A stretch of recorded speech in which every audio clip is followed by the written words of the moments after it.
আসসালামু আলাইকুম ওয়া রাহমাতুল্লাহি ওয়া বারাকাতুহু। প্রিয় ভিউয়ার্স, আশা করি সবাই ভালো আছেন। আজকে যে বিষয় নিয়ে আলোচনা করব সে বিষয়টি হচ্ছে ভূমির রেকর্ড খতিয়ানে কতিপয় ভুল সংশোধনের জন্য আর আদালতে যেতে হবে না। এখন থেকে এই কতিপয় ভুলগুলি সংশোধন করবেন সহকারী কমিশনার ভূমি। কোন কোন ভুল তিনি সংশোধন করবেন এই বিষয়টি নিয়ে বিস্তারিতভাবে আলোচনা করব। তাই ভিডিও না টেনে সম্পূর্ণ ভিডিও দেখার জন্য অনুরোধ রইল। আর ভিডিও দেখার পরে যদি ভালো লাগে, মন চায়, তাহলে চ্যানেলটি সাবস্ক্রাইব করে পাশে থাকা বেল বাটনটি অন করে দিয়ে আমাদের সাথেই থাকুন। প্রিয় ভিউয়ার্স, আমাদের সমাজে এই রেকর্ড খতিয়ানে ভুল সংশোধন নিয়ে অনেক হয়রানির শিকার হতে হয়। কারণ যে সকল ভুল একজন কর্মকর্তা সংশোধন করে দিতে পারেন, সেই সামান্য ভুলের জন্য আমাদের বিজ্ঞ আদালতে মকদ্দমা দিয়ে যুগ যুগ বসে থাকতে হয়।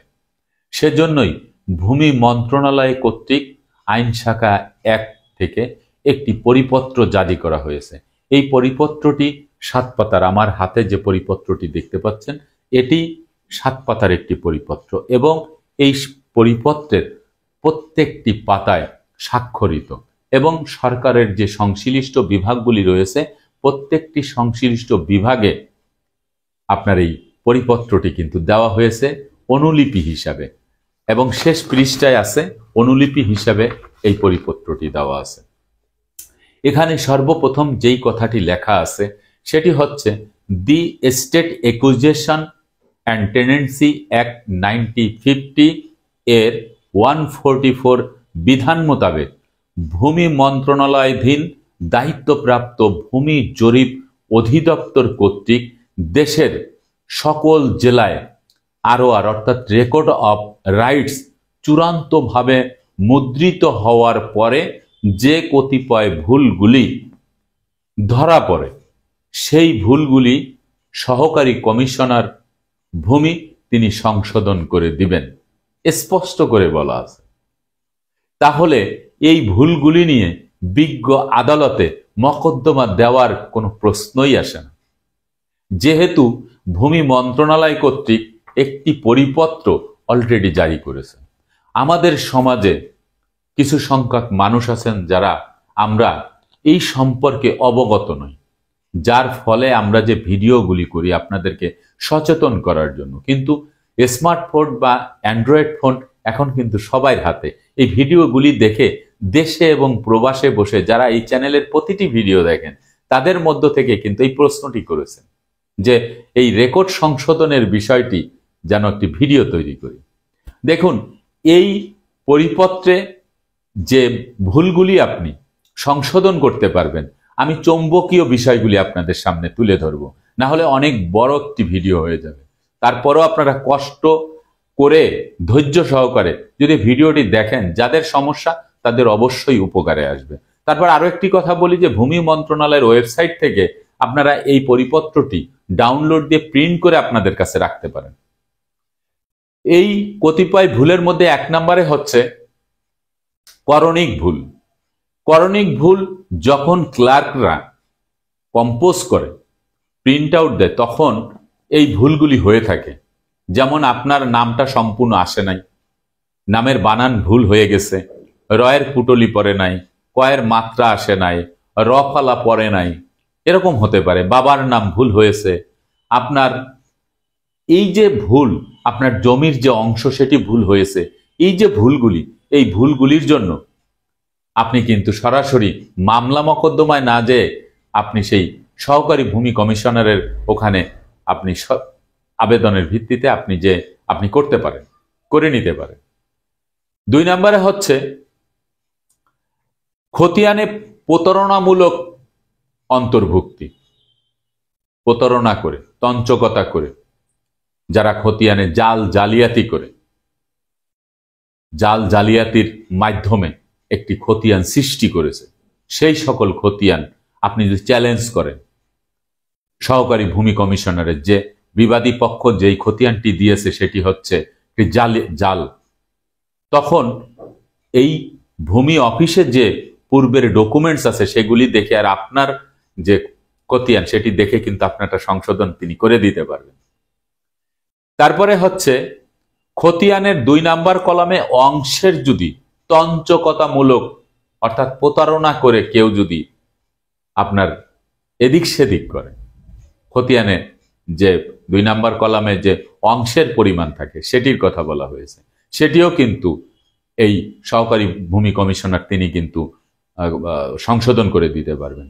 তারপরে খতিয়ানে যদি ঘষা মাজা থাকে, বিবাদী পক্ষ আপনি আবেদন করেছেন, মিসকেস করেছেন, আপনার সেখানে বিবাদী পক্ষ ঘষা মাজা একটি খতিয়ান দিয়েছে, তাদের কাছে যে খতিয়ান আছে এবং আপনার কাছে যে অরিজিনাল খতিয়ান সেটা দেখে কিন্তু তিনি এটি সংশোধন করে দিতে পারবেন, এটি কিন্তু বলা হয়েছে। তারপরে প্রকৃত ভুল বা যথার্থ ভুল। প্রকৃত ভুল বা যথার্থ ভুল হচ্ছে এটাই যে বাবার মৃত্যুর পরে যে সম্পত্তি তিনি রেখে গেছেন সেই সম্পত্তি আপোষ বন্টননামা দলিল করে যে সন্তানরা রয়েছে, শরিকরা রয়েছে, ওয়ারিশ রয়েছে, তারা নিজেদের নামে নামজারি করে শান্তিপূর্ণভাবে বসবাস করতেছেন, কিন্তু পরবর্তীতে যে জরিপকারকরা আসছে সেই জরিপে এই সন্তানদের নামে রেকর্ড না হয়ে সেটি বাবার নামে রেকর্ড হয়েছে, মৃত বাবার নামে রেকর্ড হয়ে গেছে। এটিও কিন্তু এই সহকারী কমিশনার ভূমি তিনি সংশোধন করে দিতে পারবেন, এই কথাটাই কিন্তু বলা হয়েছে। তারপরে বৈধভাবে অর্জিত সম্পত্তির মালিক তিনি নামজারি করে শান্তিপূর্ণভাবে বসবাস করতেছেন, জরিপকারকরা এসে যখন জরিপ করেছে সেই জরিপটি পূর্বের মালিকের নামে হয়ে গেছে, তৃতীয় পক্ষে কারোর কথা বলছে না, কিন্তু দাতার কথা বলছে, পূর্বের মালিকের নামে চলে গেছে, এরকম যদি হয় তিনি সেই কাগজপত্র দেখে এই রেকর্ড খতিয়ানটি কিন্তু তিনি সংশোধন করে দিতে পারবেন। তারপর হচ্ছে অর্পিত সম্পত্তি বিলুপ্ত হয়ে গেছে, সেই সম্পত্তি পুনরায় আবার অর্পিত সম্পত্তি হিসেবে রেকর্ড খতিয়ানে চলে আসছে, এটিও কিন্তু আপনার সংশোধন করে দিতে পারবেন। তারপরে হচ্ছে আদালতের রায় আসার পরে তিনি নামজারি করে বসবাস করতেছেন, পরবর্তী রেকর্ড আইসে আবার পূর্বে যার নামে রেকর্ড ছিল, যাকে বিবাদী করে মামলা দেওয়া হয়েছিল তার নামেই আবার রেকর্ড হয়েছে, এই ব্যক্তির যে রেকর্ডটি এটিও কিন্তু সংশোধন করে দিতে পারবেন। তারপরে আদালতের রায়ের পর সরকারের নামে, মানে খাস খতিয়ানের সম্পত্তি বা যে কোনো সম্পত্তি আদালত আপনাকে ডিগ্রি দিয়ে দিছে, রায় দিয়ে দিছে, জাজমেন্ট দিয়ে দিছে, কিন্তু সেই সম্পত্তি বা সরকারের নামে রেকর্ড হয়ে গেছে, এই সম্পত্তিও আপনি সংশোধন করে নিতে পারবেন। তারপরে হচ্ছে যে অধিগ্রহণের সম্পত্তি, আপনারা জানেন যে সরকার যে কোনো প্রয়োজনে জনগণের সুবিধার জন্য, চলাচলের জন্য বা যে কোনো ব্যাপারেই সরকার কিন্তু সম্পত্তি অধিগ্রহণ করে। এই অধিগ্রহণের সম্পত্তি অনেক সময় দেখা যায় যে আমরা অনেক সময় না এক টাকার জিনিস 3 টাকা দিয়ে কেনে, অর্থাৎ 3 গুণ বেশি অর্থ দিয়ে কিন্তু সম্পত্তি ক্রয় করে, এই সম্পত্তিটাও কিন্তু খাস খতিয়ানে থাকার কথা, কিন্তু দেখা গেছে যে সেই অধিগ্রহণের সম্পত্তি যেই ব্যক্তির কাছ থেকে অধিগ্রহণ করা হলো সেই ব্যক্তি টাকা পয়সা সবকিছু নিয়েছে, কিন্তু জরিপকারকরা তাদের ভুলের কারণে এই সম্পত্তি পুনরায় আবার সেই পূর্বের মালিকের নামে রেকর্ড খতিয়ান হয়ে গেছে। এই সম্পত্তির জন্য তার সরকার কিন্তু সেই রেকর্ড খতিয়ান আবার করতে পারবে, মানে সরকারের নামে নিয়ে নিতে পারবে।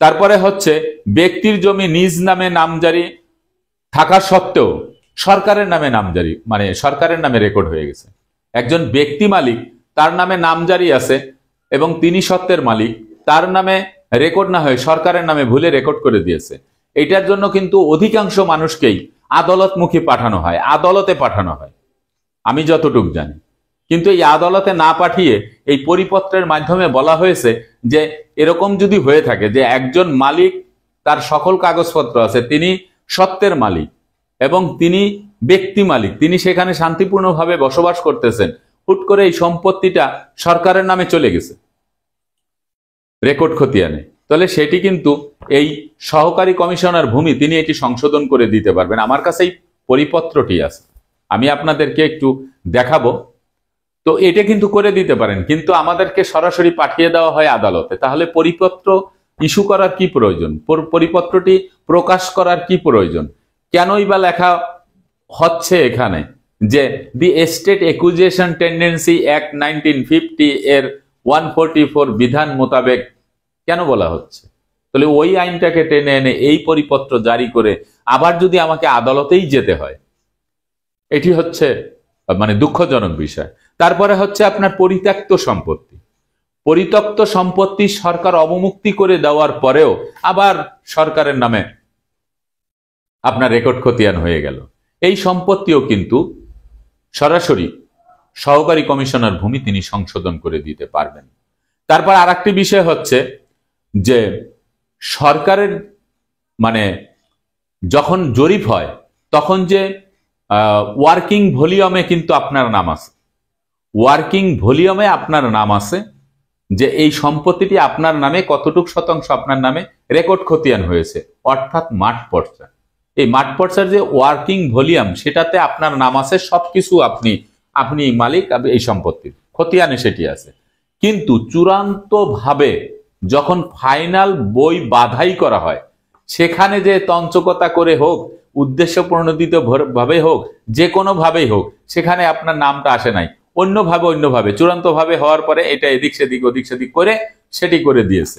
এরকম যদি হয় তাহলে ওই ওয়ার্কিং ভলিউমটা দেখে এই সহকারী কমিশনার ভূমি তিনি আপনার নামে এটি সংশোধন করে দিতে পারবেন।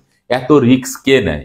এই জন্য ভূমি কমিশনারের যে অফিসগুলি সেখানে যারা থাকে সেখানে আপনাকে একটু টেকনিক খাটাতে হবে।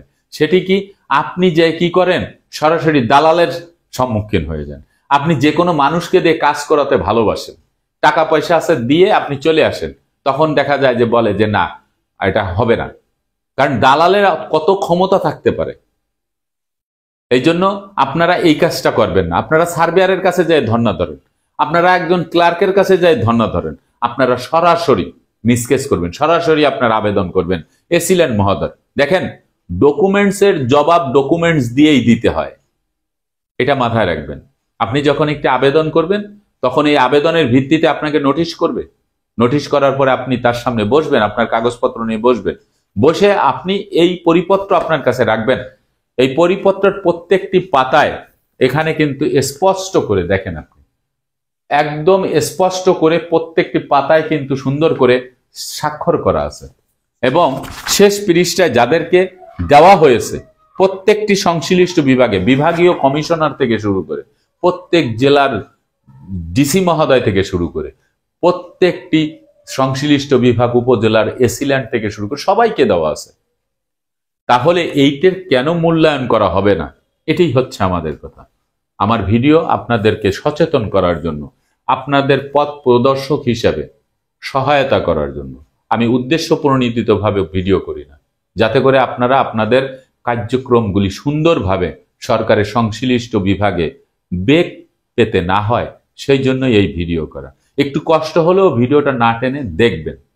এবং এই পরিপত্র যদি আপনার পেতে হয়, এটা 7 পৃষ্ঠা, আমি দিতে পারবো না। হোয়াটসঅ্যাপে দিতে গেলে শত মানুষ হোয়াটসঅ্যাপে মেসেজ করে, এতগুলি দেওয়া সম্ভব না। আর হোয়াটসঅ্যাপ থেকে যখন আপনি ডাউনলোড দিয়ে প্রিন্ট আউট করবেন, এটা ভালো বোঝা যাবে না। তার থেকে আপনি যদি সরাসরি লেখেন যে www.mainland mainland.gov.bd দেবেন। এটা হচ্ছে আপনার সরাসরি ভূমি মন্ত্রণালয়ের যে ওয়েবসাইট, এখানে যেও আপনি কিন্তু পেয়ে যাবেন। আশা করি এই বিষয়টা আপনারা বুঝতে পেরেছেন। আজকের মতো ভিডিওটি এখানে শেষ করব। আগামীতে দেখা হবে অন্য কোনো ভিডিও নিয়ে। সে পর্যন্ত সবাই ভালো থাকবেন, সুস্থ থাকবেন, আর আমার জন্য দোয়া করবেন। আল্লাহ হাফেজ।